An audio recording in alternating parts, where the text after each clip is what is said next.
सत संगत जी, प्यार नाल कहना धन निरंकार जी। तो कैसे ये जो अभी हमने अवतार बानी का ये जो शब्द अभी सुना भी, जिस पे अभी और भी विचार होंगे, तो ये पंक्ति में कि ये अगर सात संगत की महिमा के ऊपर है कि कैसे अगर ये सात संगत में अगर हम आते हैं तो हमारे चेहरे पे ये जो नूर है, सिर्फ अगर हम उदाहरण ये देखें कि काफ़ी बार हमें कोई ऐसे सज्जन मिल जाते हैं कि उनका हमें चेहरा देख कर ही, चाहे उनसे बात भी ना की हो, तो भी ऐसे लगता है कि इनका अंदर कुछ अलग है और उनका चेहरा जो इतना ऐसे नूर उसमें से निकल रहा होता है।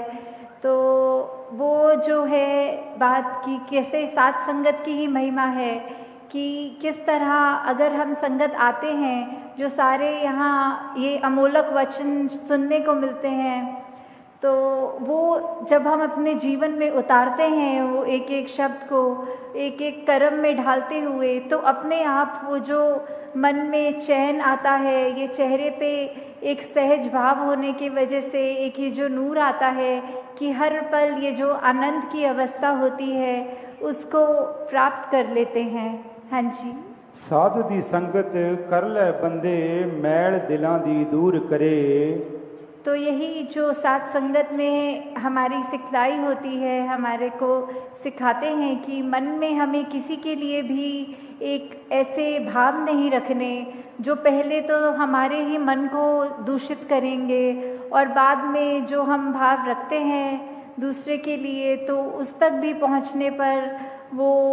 इतना उसका इम्पैक्ट जो होता है कि अपना मन तो गंदा किया ही, उसको वो शब्द भी कड़वे बोले और आगे उसको भी वो जो सुनने वाला है आगे व्यक्ति, उसके ऊपर भी वो जो उसके मन को बाद में ठेस पहुंचेगी। तो हम जितना संगत में आएंगे ये हम इन कमियों से दूर उतना रहेंगे। हाँ जी। साध दी संगत कर ले बंदे, दुख दलिदर होवन दूर। ये जिंदगी में ये जब अब तक हमारा जीवन है, ये उतराई चढ़ाई तो आती ही रहनी है, तो फिर ऐसा क्यों कहा जा रहा है कि दुख दूर होगा? ये सिर्फ इसलिए कि ये जब हमें ब्रह्म ज्ञान मिल जाता है, हमें अपना असली पहचान अपनी समझ आ जाती है, ये प्रभु परमात्मा निरंकार हमारे चारों ओर है, ये एहसास हर पल जब रहता है, तो उसके बाद हम जब मान लेते हैं कि ये निरंकार पूरा है, इसका किया सब पूरा है, तो अगर ये हमारी जहाँ ज़िंदगी है, चाहे हमारे मटेरियलिस्टिक रूप में या स्वस्थ रूप में या कोई भी ऐसी चीज़ जो हमें उस समय लग रही हो कि हमारे ये अनुकूल नहीं है, तो भी इसमें भी उस सिचुएशन के अंदर भी हमें ये पता है कि तेरा किया सब पूरा है। तो उस समय यही भाव होते हैं कि चाहे ये सिचुएशंस हमारे अकॉर्डिंग नहीं है, पर ये निरंकार की दी गई घड़ियां हैं, ये सिचुएशंस हैं, तो ये भी बिल्कुल ही ठीक हैं, क्योंकि जो निरंकार ने दिया है सब उसमें शुक्राना भाव, वो जैसा भी सिचुएशन है वो हमारे लिए उस समय वो बिल्कुल बहुत अच्छी सिचुएशन है। हाँ जी। साध दी संगत कर ले बंदे, जांदा रहेगा मान गरूर। तो संगत में हम जितना आते हैं हम अपने विकारों के ऊपर काम कर सकते हैं। वो बातें ये एक तरह से जो मोती हैं इस इतने बड़े तालाब में, वो उसको चुन चुन के जिसमें एक एक मोती की वैल्यू इतनी आ रही है, तो मन से हमारे जो भी खामियां हैं वो सब दूर हो जाती हैं और सिर्फ ये अच्छे भाव ही जो ये सब संत महात्माओं के साथ जो आप सब ब्रह्म ज्ञानी यहाँ बैठे हैं,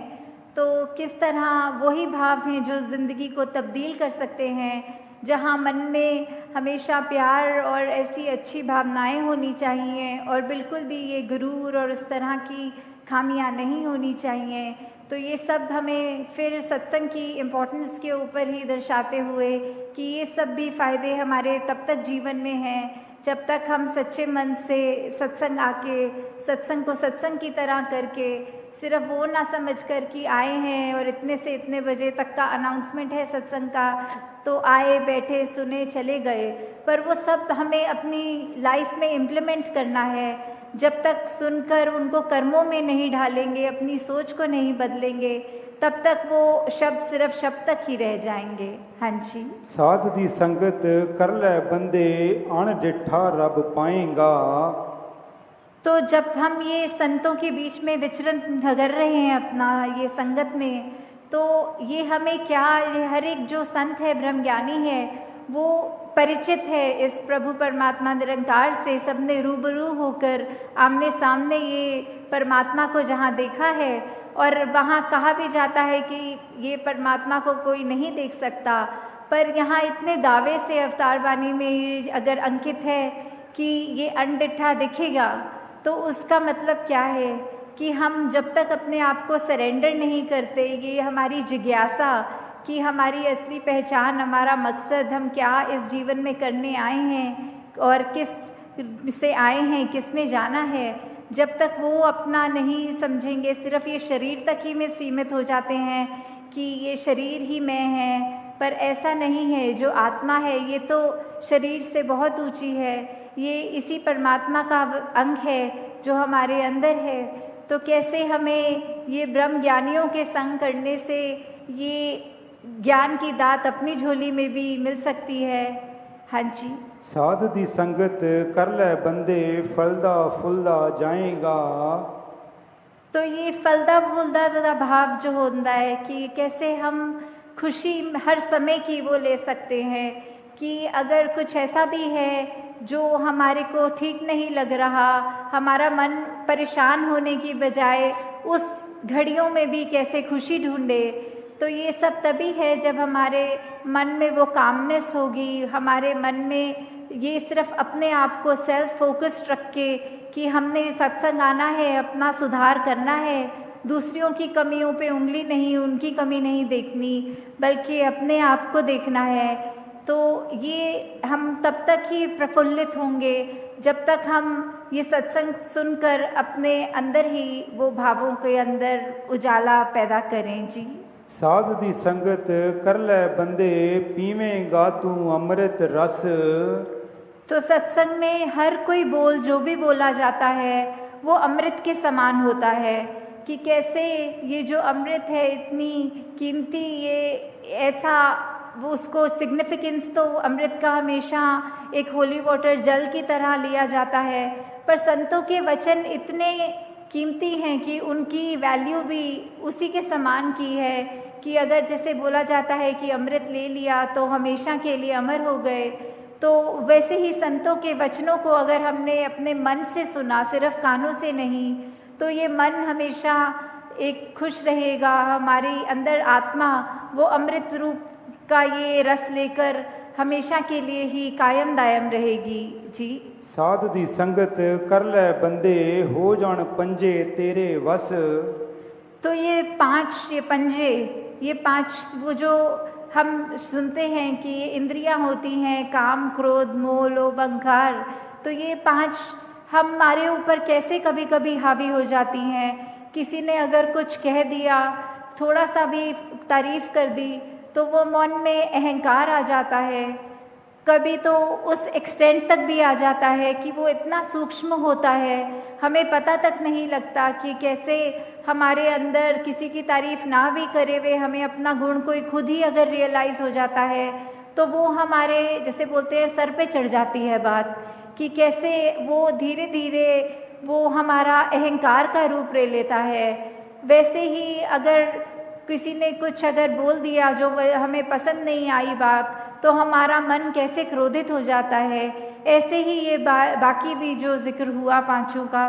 तो कैसे हमारे मन में ये अगर हम पर हावी हो रही हैं तो हमारा बिल्कुल उसमें क्या योगदान, ये जो हमारे अंदर चेतना है हम उसको कितनी इस्तेमाल कर रहे हैं। जैसे उदाहरण के तौर पे अगर कोई बोलते हैं कि जंगली घोड़ा जो बेलगाम है वो इधर उधर भाग रहा है, पर जब उसमें लगाम लगाकर एक एडजस्ट किया जाता है अपने हाथों से, घोड़सवार उस पर चढ़कर फिर वो किसी भी डायरेक्शन में उस घोड़े को ले जा सकता है।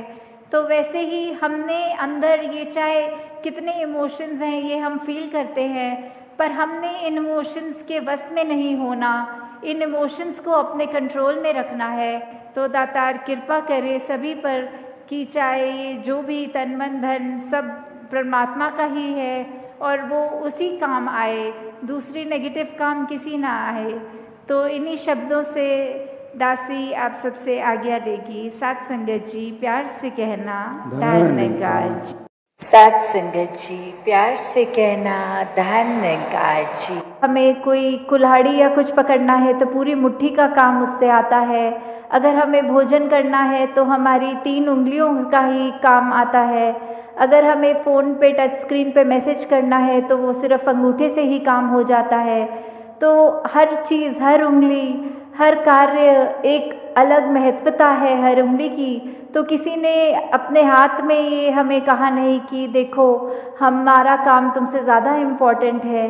तो कैसे हम फिर भी एक कलाई से निकलते हुए ये जो भिन्न भिन्न दिखने वाली उंगलियां हैं हमारे हाथ में, ये जब एकत्व की तरह इकट्ठे एक हाथ में रह सकती हैं, दूसरे को कोई नीचा नहीं दिखाती,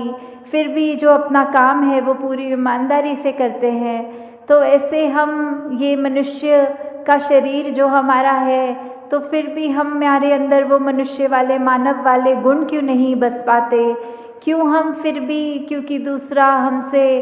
एक हमारे जैसा नहीं, उससे भेदभाव मन में नफरतें ला जाते हैं? क्यों हम एक सामने वाले व्यक्ति को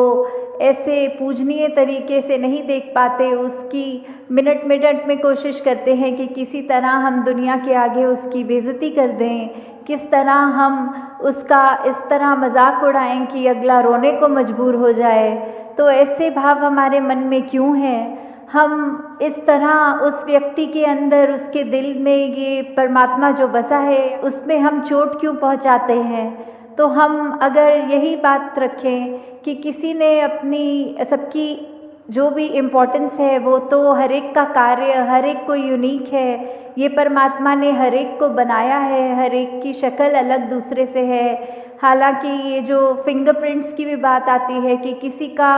एक अंगूठे का निशान दूसरे से नहीं मिलता, परमात्मा ने तो हमें इतना खूबसूरत, इतना हमारे अंदर अलग अलग गुण बसाए हैं। तो फिर हम हर एक के उन गुणों को गुणों की तरह ही देखें, उससे नफरत करने के लिए, उससे कोई वैर विरोध की मन में भावना रखने के लिए उसको उस तरह देख के या नीचा नहीं देखें। कि कैसे धरती तो परमात्मा ने इतनी सुंदर बनाई है, इतना कुछ है जो हमको कार्य में उपयोग की तरह आता है, इस धरती से ही निकला हुआ, और फिर भी हम इंसान ये धरती को उजाड़ने चले हैं। और उजाड़ा भी हमने कैसे है कि हमारे ये मन से ही ये नफ़रत की बात जब आई, हमारे मन में अच्छे गुणों की बजाय जब हमने ये बुरी बातों पे ध्यान ज़्यादा डालना शुरू किया, तो ये बुरी चीज़ें हमारे मन में, दिमाग में, व्यवहार में इस तरह हावी हो गई कि वो चीज़ें हमारे कर्मों के अंदर अब इस तरह निकलने लगी कि आपस में हमने सिर्फ जहाँ मन में नफरत थी तो अब वो कर्म से, अपने हाथों से लड़ाई झगड़ा भी करना शुरू कर दिया। और कैसे ये, चाहे परमात्मा ने धरती तो इतनी सुंदर बनाई, हमने कैसे इसका दुरुपयोग कर दिया। जहाँ हमारे को पेड़ देखें, कुछ भी देखें जो इतने फलदायी हैं, या कैसा पानी नदियों का साफ अच्छा पीने के लिए इंसान का है, तो हमने जहाँ वो पेड़ भी काटने शुरू कर दिए, वो नदी में कचरा डाल के वो पानी पीने लायक भी नहीं छोड़ा। ऐसा कुछ भी अगर इस धरती का हम ये जो नेचर की तरफ से एक सौगात की तरह, एक गिफ्ट की तरह चीज़ मिली, तो कैसे हमने उसी को एक गलत रास्ते पे ले गए और हम कैसे उसको अपने सिर्फ हित देखकर और दूसरे की भलाई ना देख के सब उसमें उजाड़ने लग गए। और जो ये मानवीय गुण हमारे अंदर हैं, हमने तो वो भी नहीं देखा कि हम किस तरह किसी से व्यवहार कर रहे हैं। हम उसको अगर अच्छी तरह नहीं एक कंसिडर कर पा रहे दूसरे को, तो हमारा कोई ये भी हक नहीं कि उसको चोट पहुंचाएं। तो यही बात आ रही है कि सिर्फ ये परमात्मा ने तो अपनी तरफ से हमको इतनी अच्छी से अच्छी चीज़, हर कोई चीज़ अगर हम अपनी निजी ज़िंदगी में भी देखें कि चाहे हमारी आर्थिक स्थिति जो भी है, हमें एक घर मिला है, एक परिवार का प्यार मिला है, इतना सुंदर संसार हमारा उस घर के अंदर है, फिर भी हम आपस के मन मुटाव की बात करें, आपस में परिवार के कुछ हम 3-4 मेंबर्स ही अगर आपस में लड़ने लग गए, आपस में ही हम परिवार होने के बावजूद मन में नफरत रख पड़े, तो फिर ये इतनी सुंदर संसार जो हमें मिला है, या यही बात समाज पे वैलिड है, या जहाँ पे भी हम उठते बैठते हैं काम पे, तो वही चीज़ कि हम अगर अपने मन में दूसरे के लिए दया नहीं रखेंगे, करुणा नहीं रखेंगे, किसी ने कुछ ऊंच नीच हमसे बोल दी तो आगे से लड़ झगड़ लेंगे, और ना कि अपने मन को विशाल हमें जो बनाना चाहिए उसको हम तवज्जो नहीं देते कि मन को कैसे अपना बड़ा करें, दूसरे ने कह दिया तो कह दिया, अपना हम उसमें क्रोध क्यों अंदर लाएं, अपना हम उससे बदले की भावना क्यों लाएं। तो हमने जहाँ ये संसार इतना खूबसूरत है, वहाँ हमारी वजह से इस संसार में कोई बदसूरती ना आ जाए, हमारे कर्मों से हमारी ज़िंदगी खुश भी हो सकती है, और हमने अगर ऐसा कोई कार्य कर दिया जो हम अपना भी नुकसान करें, औरों का भी और इस प्रकृति का भी, तो हमें बहुत ही ये चेतनता हम सबके अंदर है, उस चेतनता का प्रयोग करना है। इस ब्रह्म ज्ञान जहाँ हमारे जीवन में ये रोशनी का कार्य कर रहा है, इस निरंकार प्रभु परमात्मा का जो एहसास कि हमारे